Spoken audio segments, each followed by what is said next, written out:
नमस्कार, मैं ऋषिका मिश्रा और स्वागत है आपका राजपुर टीवी में। शुरुआत करते हैं उत्तर प्रदेश की खबरों की। मैनपुरी में बीते 20 फरवरी को मतदान की प्रक्रिया आरंभ हुई थी, जिसमें एक मतदान केंद्र पर मतदान के दौरान जमकर बवाल हुआ था और सपा प्रत्याशी और विधायक राजू यादव पर हमला किया गया था। इसी कड़ी में मैनपुरी से समाजवादी पार्टी प्रत्याशी और विधायक राजू यादव ने पत्रकारों से बातचीत करते हुए बताया कि मुझे शुरू से ही पता था कि मेरे खिलाफ षड्यंत्र होगा और मेरा चुनाव प्रभावित करने की कोशिश विपक्ष द्वारा की जाएगी। और हमारे ऊपर हमला करने का नतीजा ये था प्लानिंग की कि किसी यादव से हमला कराया जाए, हम पलट के बाहर करेंगे तो यादव में विद्रोह हो जाए। लेकिन हमने बहुत ही पेशेंस से काम लिया, हमने कोई पलटवार नहीं किया हुआ। हम जैसे ही पोलिंग पर पहुंचे पता लगा ये कोई गुंडा टाकवा लड़का है, वो पोलिंग के गेट पे पर्ची फाड़ देता है। तो हमने कहा कोई कौन पर्ची फाड़ रहा है, इतना कह पाए पत्थरों की बौछार होने लगी।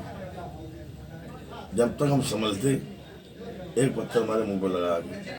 मैनपुरी की करहल विधानसभा क्षेत्र के बूथ संख्या 110 के जसवंतपुर गांव में प्राथमिक विद्यालय पर एक बार फिर से मतदान कराया गया, जिसकी जानकारी देते हुए मुख्य विकास अधिकारी ने बताया कि पोलिंग बूथ पर पुलिस प्रशासन की कड़ी व्यवस्था की गई है, जिसमें सीआरपीएफ जवान के अलावा जिले के आला अधिकारी भी मौजूद रहे। इस दौरान प्रतिनिधि देवेंद्र सिंह ने बताया कि किसी टेक्निकल कमी की वजह से दोबारा से मतदान कराया जा रहा है।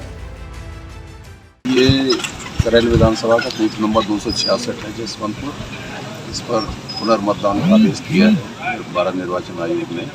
हम लोग सब जो है यहाँ के मतदाताओं से कल अपील कर गए थे, बाकी मतदाता सब अपना वोट डाल रहा है सुबह से ही। करहल विधानसभा क्षेत्र के 266 बूथ नंबर पे जो जसवंतपुर का है, इस पर सुबह 7 बजे से मतदान प्रारंभ हो गया है, जो अभी तक शांतिपूर्वक चल रहा है।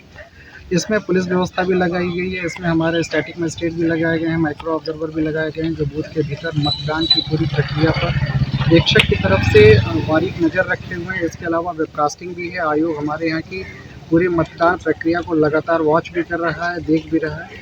और सुबह से लोगों ने मतदाताओं ने भारी उत्साह के साथ मतदान किया है और अब तक 451 लोगों ने वोट डाल रखे हैं। लगभग 41% की वोटिंग इस समय तक हो चुकी है। अमेठी जिले में 5वें चरण में 27 फरवरी को वोटिंग होने वाला है। इसके लिए सभी पार्टियां पूरे जोर शोर के साथ प्रचार प्रसार करने में जुटी हुई है। इसी कड़ी में सीएम योगी आदित्यनाथ अपने एक दिवसीय दौरे पर अमेठी के विधानसभा क्षेत्र अंतर्गत राजभवन पहुंचे, जहां पर बीजेपी के नेताओं और कार्यकर्ताओं ने सीएम का जोरदार स्वागत किया। इसके बाद सीएम जनसभा को संबोधित करते हुए जनता को बीजेपी प्रत्याशियों के पक्ष में वोट डालने की अपील की।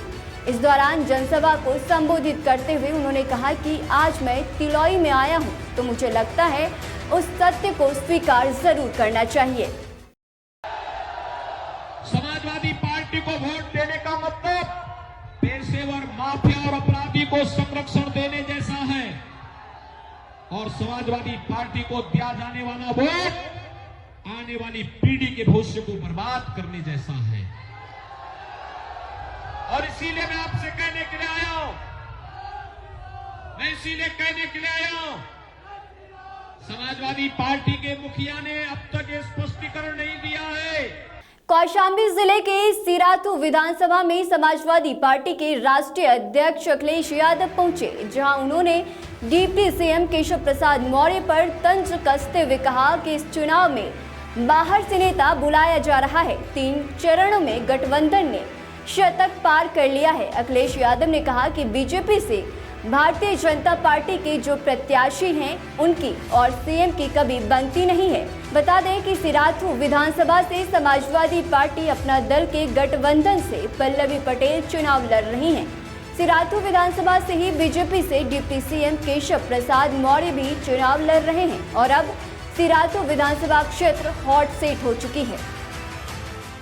मथुरा के गणेशपुरा स्थित मोहन पहलवान स्टेडियम में क्रिकेट टूर्नामेंट मैच का आयोजन किया गया, जिसके आखिरी मैच में राका 11 और समूशस्त के बीच फाइनल मैच हुआ, जिसमें समूशस्त 11 टीम ने बहुत ही अच्छे तरीके से खेलते हुए एक तरफा मैच जीत लिया। मथुरा में क्रिकेट को बढ़ावा देने के लिए जूनियर और सीनियर क्रिकेट टूर्नामेंट का आयोजन किया गया, जिसमें प्रशासन और पत्रकारों के बीच में भी मैच करवा चुका है। इस टूर्नामेंट के बाद मेरा अगला लक्ष्य डे नाइट टूर्नामेंट IPL की तर्ज पर करवाने की इच्छा है। वहीं परमानंद पचौरी ने बताया कि मथुरा में क्रिकेट को दबा कर रखा गया है। 11 और समोसिस के बीच मैच हुआ फाइनल। इसमें समोसिस ने मैच बहुत अच्छी तरीके एक तरफा मैच जीत लिया है। इस तरह के टूर्नामेंट आयोजन आपने कराया, कैसा रहा पूरा टूर्नामेंट? मेरे एक पहले मतलब मथुरा में क्रिकेट को बढ़ावा देने के लिए मैंने ये टूर्नामेंट कराया। जूनियर और सीनियर का दोनों का टूर्नामेंट है। मथुरा में क्रिकेट को बढ़ावा देने का भी मेरा एक प्रयास है और मैं इसी में लगा हुआ हूँ। आप चंदौली के 381 विधानसभा सकलडीहा में जहां बीजेपी कार्यकर्ताओं के समागम समारोह में स्थानीय सांसद और केंद्रीय मंत्री डॉक्टर महेंद्र नाथ पांडे ने शिरकत कर कार्यकर्ताओं को जीत का मंत्र दिया। सकलडीहा विधानसभा से बीजेपी प्रत्याशी सूर्यमुनि तिवारी पिछले चुनाव में मोदी लहर के बावजूद सीट सपा के खाते में गई थी। बीजेपी के शीर्ष नेतृत्व में दूसरे स्थान पर रहने वाले प्रत्याशी सूर्यमुनि तिवारी पर एक बार फिर से भरोसा जताते हुए साल 2022 के विधानसभा चुनाव के लिए एक बार फिर मैदान में उतर गए हैं। मैं कार्यकर्ताओं को ये निवेदन करने वाला हूँ कि एक जिम्मेवार प्रतिनिधि की ज़रूरत है यहाँ से, और उसमें भारतीय जनता पार्टी का उम्मीदवार इस क्षेत्र की बहुत ही बेहतर सेवा करेगा सूर्यमुनि तिवारी। यहाँ से जो पहले जीत के गए हैं, इस क्षेत्र के विकास और लोगों की सेवा से कोई उनका तात्पर्य नहीं है। मैंने अब तक की जानकारी प्राप्त की है तो उत्तर प्रदेश की विधानसभा में केवल जो DYSP से उन्होंने माथा भिड़ाया था, उसी पर उनका बयान आज तक आया है।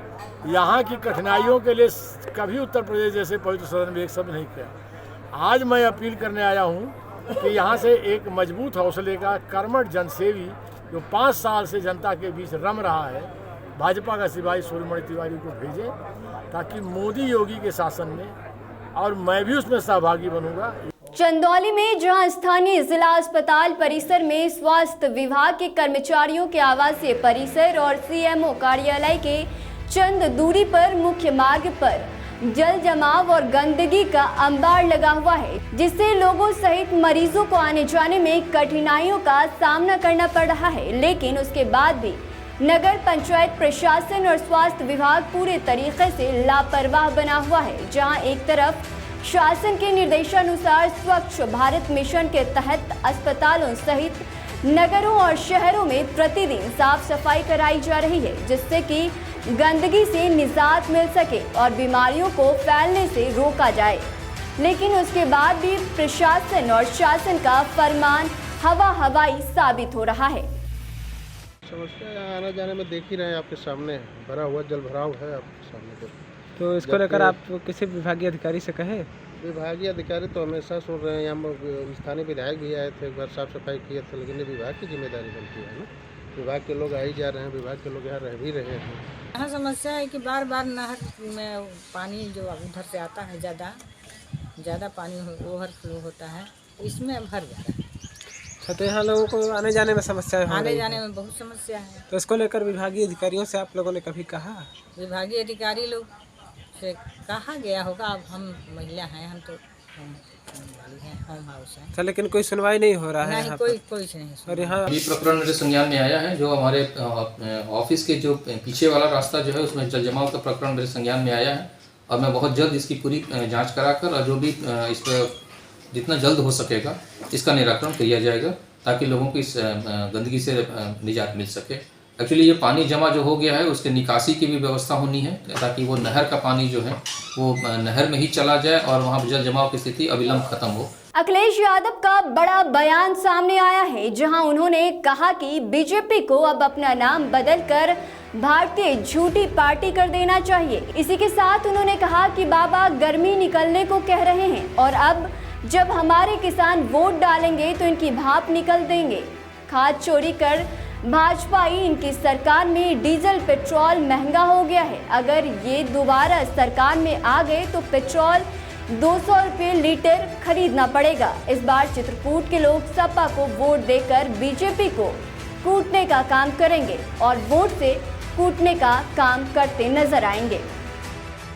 नीचे आइए, नीचे थोड़ा सा। सबसे ज़्यादा गरीबी, बेरोजगारी और जिस समय इलाज की ज़रूरत थी, दवाई और सुविधा की ज़रूरत थी, जनता को अनाज छोड़ दिया। इन्होंने आय दोगुनी का झूठ बोला, इन्होंने कहा कि हम बेरोजगारी खत्म कर देंगे, वो झूठ बोला। लैपटॉप बांटने की बात कही, वो झूठ बोला। पानी जो पाइप वाटर सप्लाई समाजवादियों ने सबसे पहले शुरू की थी, उस योजना को बंद करके फिर दोबारा शुरू कर रहे हैं, जो अभी भी नहीं पूरी कर पाए हैं। वहीं जो हम लोगों ने गरीबों को खाना दिया था, और हम समझते पत्रकार साथियों आपको ज़्यादा जानकारी होगी, समाजवादी पैकेट में जो चीज़ें मिलती थी आखिरकार। कौशाम्बी के चायल विधानसभा अंतर्गत मखाऊपुर में जन अधिकार पार्टी और AIMIM की संयुक्त चुनावी जनसभा की गई। इस चुनावी जनसभा में AIMIM के राष्ट्रीय अध्यक्ष असरुद्दीन ओवैसी और जन अधिकार पार्टी के राष्ट्रीय अध्यक्ष बाबू सिंह कुशवाहा शामिल हुए। दोनों नेताओं ने तीनों विधानसभा के गठबंधन उम्मीदवारों के लिए जनसभा कर जनता से वोट मांगा। असरुद्दीन ओवैसी ने अपने भाषण में कहा कि बाबा इंसानों का नहीं, जानवरों का सम्मान चाहते हैं। सपा समाजवाद के नाम पर वोट मांगकर चुनाव जीत लेती है, लेकिन चुनाव जीतने के बाद परिवारवाद का राज चलाने लगते हैं। मुश्किल 3 लाख के करीब युवाओं को नौकरी दे सकी, आपको धोखा देकर हासिल किया। सही कहा बाबू सिंह कुशवाहा ने कि बीजेपी ने अति पिछड़ा समाज से हिंदुत्व के नाम पर वोट तो ले लिया, मगर बीजेपी ने ठाकुरवाद दे दिया। दूसरी तरफ समाजवादी के लोग समाजवाद के नाम पर वोट तो ले लेते हैं, और जब उनको सत्ता मिलती है तो वो अपने परिवारवाद का राज करते हैं। मेरे अजीज दोस्तों और बुजुर्गों, हम आपसे अपील करने आए हैं कि आप सही मानों में अपने वोट का अच्छा इस्तेमाल करिए। उत्तर प्रदेश को बीजेपी से छुटकारा दिलाना है। एक दिवसीय दौरे पर अमेठी के जगदीशपुर विधानसभा कांग्रेस महासचिव प्रियंका गांधी पहुंची, जहां उन्होंने नुक्कड़ सभा को संबोधित करते हुए भारतीय जनता पार्टी की सरकार पर जमकर बरसते हुए कहा कि देखिए फिर से चुनाव आ गया है। आपने बहुत भाषण सुना होगा और बहुत नेता आपके सामने आए होंगे, अलग अलग पार्टियों के सभी ने चुनाव की बात की होगी, लेकिन अमेठी आकर हमेशा मुझे ऐसा लगता है कि मैं अपने परिवारों के बीच आई हूँ।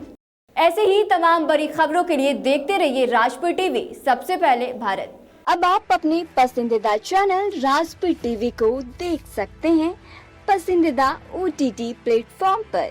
Daily Hunt, Rock TV, MX player, i2i, eBaba, Vodafone TV, Jio TV, Jio fiber box, Paytm TV, IPTV Galaxy, Fastway, IPTV और रॉक क्यू टीवी पर।